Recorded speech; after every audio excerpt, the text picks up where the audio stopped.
रामपाल महाराजांनी अध्यात्म ज्ञान हे बोट ठेवून विद्यार्थ्यांना शिकवल्यासारखं ह्या मानवाला शिकवण्याचा प्रयत्न करत आहे आणि प्रयत्न केले. अच्छा. एवढं असताना आम्हाला ह्याच्यातलं अजिबात ज्ञान नव्हतं. बरोबर. मला रामपाल महाराज कोण आहेत माहीत नाही, कुठं राहतात माहीत नाही, ते संत आहेत का हे पण माहीत नाही. ते त्यांचं काय म्हणजे रामपाल महाराजांची बोलण्याचा उद्देश की मला कसली स्टोरी कशीच माहीत नाही. अच्छा. आमच्या कुटुंबाच्या डोक्यात एकच बसलं की ह्या महाराजाला आपण गुरु करून घ्यायचा. तो महाराज जगाच्या पाठीवर कुठं आहे हे बघायचं नाही, अच्छा. तो कुठं राहतो हे माहीत नाही, तो कुठं भेटल माहीत नाही, पण ह्या महाराजाला आपण गुरु करू, मग ती कसाही असो. ह्या उद्देशानं आम्ही परत एक महिना 1.5 महिना सत्संग बघितलो. थोडा बहुत काळ गेला, मध्ये 1-2-3 महिन्याचा काळ गेला. मग एका दिवशी रात्री सत्संग बघत असताना मध्य प्रदेशच्या एका रामपाल महाराजाच्या भगतजींनी इंटरव्ह्यू दिला. त्याचा नंबर दिला. जर तुम्हाला काय कुठं वाटलं किंवा मी जर काय असं अशोक टिप्प म्हणजे जास्त काही बोलत असेल असं वाटत असेल तर तुम्ही माझ्याशी कॉन्टॅक्ट करा, असं म्हणून त्यानं नंबर दिला. नंबर दिल्यानंतर मी रात्री 1:40 त्या नंबरला कॉन्टॅक्ट केला. रात्री 1 वाजता? 1 वाजता. तुम्ही सकाळी कॉल करू शकता? नाही, मग मी संध्याकाळी 1:40 त्याला कॉल केला. अशी काय प्रेरणा झाली की तुम्हाला इतक्या रात्री त्यांना असा फोन करावा असं वाटलं? नाही, आम्ही म्हणजे आमचा हे करण्याचा उद्देश काय, आम्हाला माणूस सापडत नव्हता. अच्छा. त्या गुरुचा असा एखादा चेला सापडत नव्हता.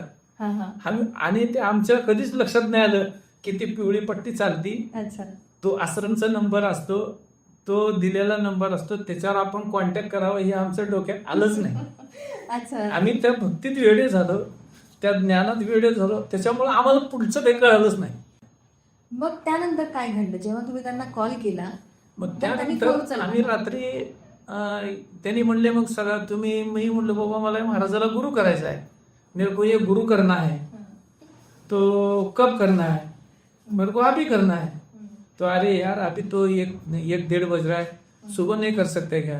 नहीं मेरे को अभी करना है. अच्छा. ठीक है, तुम्हें 10-5 मिनट ठहर सकते हैं क्या? ठहर सकता हूँ. तो 10 मिनट के बाद फिर उसने मेरे को फोन किया.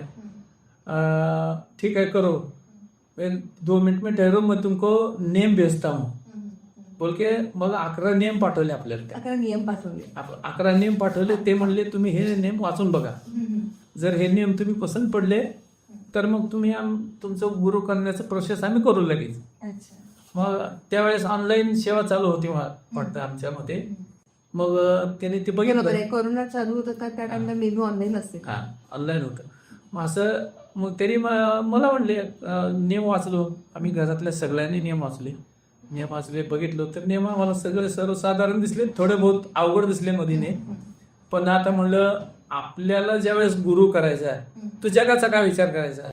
पण महाराष्ट्रामध्ये इतके संत आहेत, एवढे कीर्तनकार आहेत, भरपूर गुरु पण आहेत, मग तुम्हाला ह्या गुरूंचं ज्ञान असं वेगळं काय वाटलं म्हणून तुम्ही त्यांचीच ज्ञान दीक्षा घ्यायला हे होत असतात? आज वर्तमानामध्ये बघा, आपल्या भारत देशामध्ये अनेक जाती आहेत, बरोबर, अनेक धर्म आहेत. हो. आणि आपल्या भारत देशामध्ये असे भरपूर काही गोष्टी आहेत की ते आपण आपल्या भारत देशामध्ये सगळे मिळून करतो. बरोबर. पण त्याचा फायदा, आता उदाहरणार्थ आपण एखादी गोष्ट जर बघितली, आता उदाहरणार्थ आपण आपल्या घरी सत्यनारायण घालतो.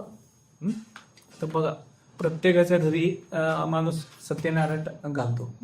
पण ते सत्यनारायण घालत असताना माणसाचा उद्देश काय असतो की बाबा माझ्या घरात सुख शांती लाभावं, माझ्या कुटुंबाला एखाद्या गोष्टीचं, समजा आता एखाद्यानं दुकान टाकलंय की बाबा ह्या दुकानात भरभराटी यावं, की माझा लेकरू शिकून मोठं व्हावं. म्हणजे कुठलंही चांगलं काम करता देवाला आपण पुजतो.